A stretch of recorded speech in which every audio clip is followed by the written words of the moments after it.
അപ്പസ്തോലന്മാരുടെ പ്രവർത്തനങ്ങൾ അധ്യായം 13. ബാർന്നബാസും സാവൂളും അയക്കപ്പെടുന്നു. അന്ത്യോക്യയിലെ സഭയിൽ പ്രവാചകന്മാരും പ്രബോധകന്മാരും ഉണ്ടായിരുന്നു. ബാർന്നബാസ് നീഗർ എന്ന് വിളിക്കപ്പെടുന്ന ശിമയോൻ, കിറേനേക്കാരൻ ലൂസിയോസ്, സാമന്ത രാജാവായ ഹെറോദേസിനോടുകൂടെ വളർന്ന മനായേൻ, സാവൂൾ എന്നിവർ. അവർ കർത്താവിന് ശുശ്രൂഷ ചെയ്തും ഉപവസിച്ചും കഴിയവേ പരിശുദ്ധാത്മാവ് അവരോട് പറഞ്ഞു, ബാർന്നബാസിനെയും സാവൂളിനെയും ഞാൻ വിളിച്ചിരിക്കുന്ന ജോലിക്കായി എനിക്ക് വേണ്ടി മാറ്റി നിർത്തുക. ഉപവാസത്തിനും പ്രാർത്ഥനയ്ക്കും ശേഷം അവർ അവരുടെ മേൽ കൈവയ്പ് നടത്തി പറഞ്ഞയച്ചു. പാഫോസിലെ മാന്ത്രികൻ. പരിശുദ്ധാത്മാവിനാൽ അയക്കപ്പെട്ട അവർ സെലൂക്യയിലേക്ക് പോവുകയും അവിടെ നിന്ന് സൈപ്രസിലേക്ക് കപ്പൽ കയറുകയും ചെയ്തു. സലാമീസിൽ എത്തിയപ്പോൾ അവർ യഹൂദരുടെ സിനഗോഗുകളിൽ ദൈവവചനം പ്രസംഗിച്ചു. അവരെ സഹായിക്കാൻ യോഹന്നാനും ഉണ്ടായിരുന്നു. അവർ ദ്വീപ് മുഴുവൻ ചുറ്റി സഞ്ചരിച്ച് പാഫോസിലെത്തിയപ്പോൾ ഒരു മന്ത്രവാദിയെ കണ്ടുമുട്ടി. അവൻ ബർ യേശു എന്നു പേരുള്ള യഹൂദനായ ഒരു വ്യാജ പ്രവാചകനായിരുന്നു. ഉപസ്ഥാനപതിയും ബുദ്ധിമാനുമായ സെർജിയൂസ് പാവുളൂസിന്റെ ഒരു സദസ്യനായിരുന്നു അവൻ. ഈ ഉപസ്ഥാനപതി ദൈവവചനം ശ്രവിക്കാൻ താൽപര്യപ്പെട്ട് ബാർന്നബാസിനെയും സാവൂളിനെയും വിളിപ്പിച്ചു. എന്നാൽ മാന്ത്രികനായ എലിമാസ്, മാന്ത്രികൻ എന്നാണ് ഈ പേരിന്റെ അർത്ഥം, വിശ്വാസത്തിൽ നിന്ന് ഉപസ്ഥാനപതിയെ വ്യതിചലിപ്പിക്കാൻ ശ്രമിച്ചുകൊണ്ട് അവരെ തടഞ്ഞു. പൗലോസ് എന്നുകൂടി പേരുണ്ടായിരുന്ന സാവൂളാകട്ടെ പരിശുദ്ധാത്മാവിനാൽ നിറഞ്ഞ് അവന്റെ നേരെ സൂക്ഷിച്ചു നോക്കി പറഞ്ഞു, സാത്താന്റെ സന്താനമേ, സകല നീതിക്കും എതിരായവനെ, ദുഷ്ടതയും വഞ്ചനയും നിറഞ്ഞവനെ, ദൈവത്തിന്റെ നേർവഴികൾ ദുഷിപ്പിക്കുന്നതിൽ നിന്ന് വിരമിക്കുകയില്ലേ? ഇതാ കർത്താവിന്റെ കരം ഇപ്പോൾ നിന്റെ മേൽ പതിക്കും, നീ അന്ധനായിത്തീരും. കുറെ കാലത്തേക്ക് സൂര്യനെ ദർശിക്കാൻ നിനക്ക് സാധിക്കുകയില്ല. ഉടൻ തന്നെ മൂടലും അന്ധകാരവും അവനെ ആവരണം ചെയ്തു. തന്നെ കൈക്കു പിടിച്ച് നയിക്കാൻ അവൻ ആളുകളെ അന്വേഷിച്ച് ചുറ്റിത്തിരിഞ്ഞു. ഈ സംഭവം കണ്ടപ്പോൾ ഉപസ്ഥാനപതി കർത്താവിന്റെ പ്രബോധനത്തെക്കുറിച്ച് അത്ഭുതപ്പെടുകയും വിശ്വാസം സ്വീകരിക്കുകയും ചെയ്തു. പൗലോസ് അന്ത്യോക്യയിൽ. പൗലോസും കൂടെയുള്ളവരും പാഫോസിൽ നിന്ന് കപ്പൽ യാത്ര ചെയ്ത് പാംഫീലിയായിലെ പെർഗായിൽ എത്തി. യോഹന്നാൻ അവരെ വിട്ട് ജെറുസലേമിലേക്ക് മടങ്ങിപ്പോയി. എന്നാൽ അവർ പെർഗ കടന്ന് പിസീദിയായിലെ അന്ത്യോക്യയിൽ വന്നെത്തി. സാബത്ത് ദിവസം അവർ സിനഗോഗിൽ പ്രവേശിച്ച് അവിടെ ഉപവിഷ്ടരായി. നിയമവും പ്രവചനങ്ങളും വായിച്ചു കഴിഞ്ഞപ്പോൾ സിനഗോഗിലെ അധികാരികൾ ആളയച്ച് അവരോട് ഇപ്രകാരം പറയിച്ചു, സഹോദരന്മാരെ, നിങ്ങളിൽ ആർക്കെങ്കിലും ജനങ്ങൾക്ക് ഉപദേശം നൽകാനുണ്ടെങ്കിൽ പറയാം.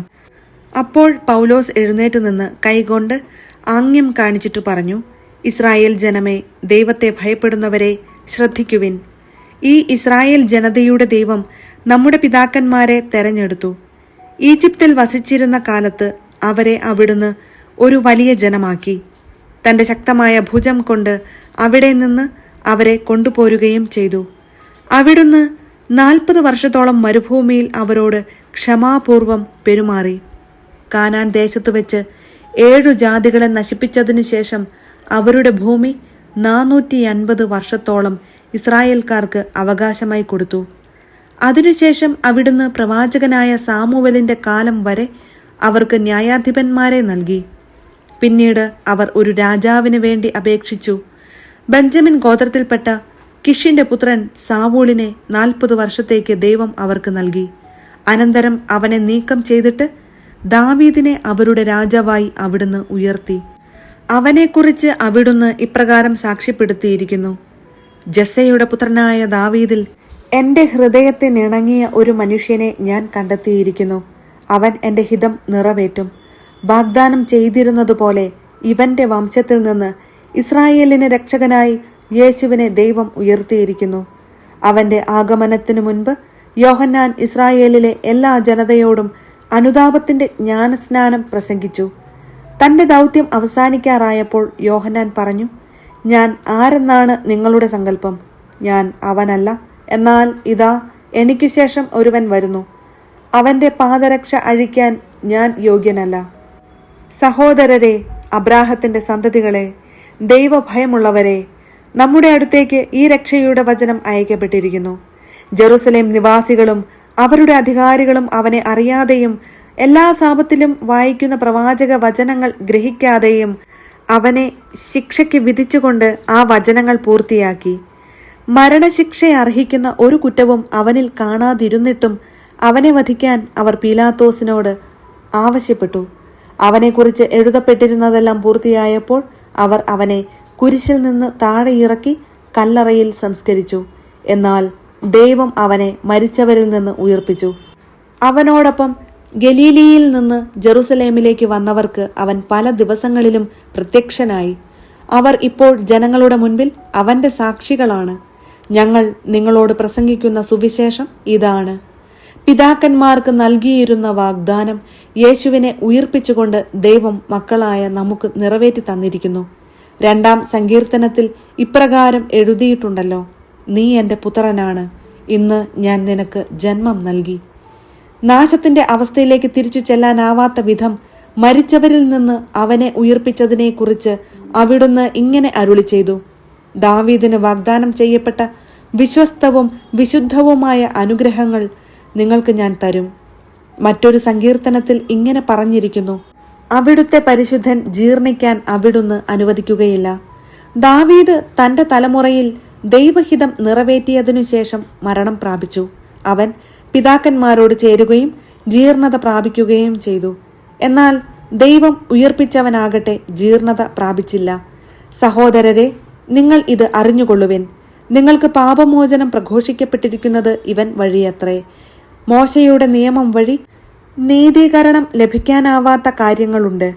വിശ്വസിക്കുന്നവർക്ക് അവൻ വഴി അവയിൽ നീതീകരണം ലഭിക്കും. അതുകൊണ്ട് പ്രവചനങ്ങളിൽ പറഞ്ഞിട്ടുള്ളത് നിങ്ങൾക്ക് സംഭവിക്കാതിരിക്കാൻ സൂക്ഷിച്ചുകൊള്ളുവിൻ. നിന്ദകരെ കാണുവിൻ, ആശ്ചര്യപ്പെടുവിൻ, അപ്രത്യക്ഷരാകുവിൻ. എന്തെന്നാൽ നിങ്ങളുടെ ദിവസങ്ങളിൽ ഞാൻ ഒരു പ്രവൃത്തി ചെയ്യുന്നു, ആരു പറഞ്ഞാലും നിങ്ങൾ വിശ്വസിക്കാത്ത ഒരു പ്രവൃത്തി. ഇക്കാര്യങ്ങളെല്ലാം അടുത്ത സാപത്തിലും വിവരിക്കണമെന്ന് അവർ പുറത്തു വന്നപ്പോൾ ആളുകൾ അവരോട് അപേക്ഷിച്ചു. സിനഗോഗിലെ സമ്മേളനം പിരിഞ്ഞപ്പോൾ പല യഹൂദരും യഹൂദമതത്തിൽ പുതുതായി ചേർന്ന ദൈവഭക്തരായ പലരും പൗലോസിനെയും ബാർണബാസിനെയും അനുഗമിച്ചു. അവരാകട്ടെ അവരോട് സംസാരിക്കുകയും ദൈവകൃപയിൽ നിലനിൽക്കാൻ അവരെ പ്രേരിപ്പിക്കുകയും ചെയ്തു. അടുത്ത സാപത്തിൽ ദൈവവചനം ശ്രവിക്കാൻ നഗരവാസികൾ എല്ലാവരും തന്നെ സമ്മേളിച്ചു. ജനക്കൂട്ടത്തെ കണ്ടപ്പോൾ യഹൂദർ അസൂയ പൂണ്ട് പൗലോസ് പറഞ്ഞ കാര്യങ്ങളെ എതിർക്കുകയും അവനെ ദുഷിക്കുകയും ചെയ്തു. പൗലോസും ബാർണബാസും ധൈര്യപൂർവം ഇങ്ങനെ പറഞ്ഞു: ദൈവവചനം ആദ്യം നിങ്ങളോട് പ്രസംഗിക്കുക ആവശ്യമായിരുന്നു. എന്നാൽ നിങ്ങൾ അത് തള്ളിക്കളയുന്നതുകൊണ്ടും നിത്യജീവന് നിങ്ങളെ തന്നെ അയോഗ്യരാക്കി തീർത്തിരിക്കുന്നതുകൊണ്ടും ഇതാ ഞങ്ങൾ വിജാതീയരുടെ അടുക്കലേക്ക് തിരിയുന്നു.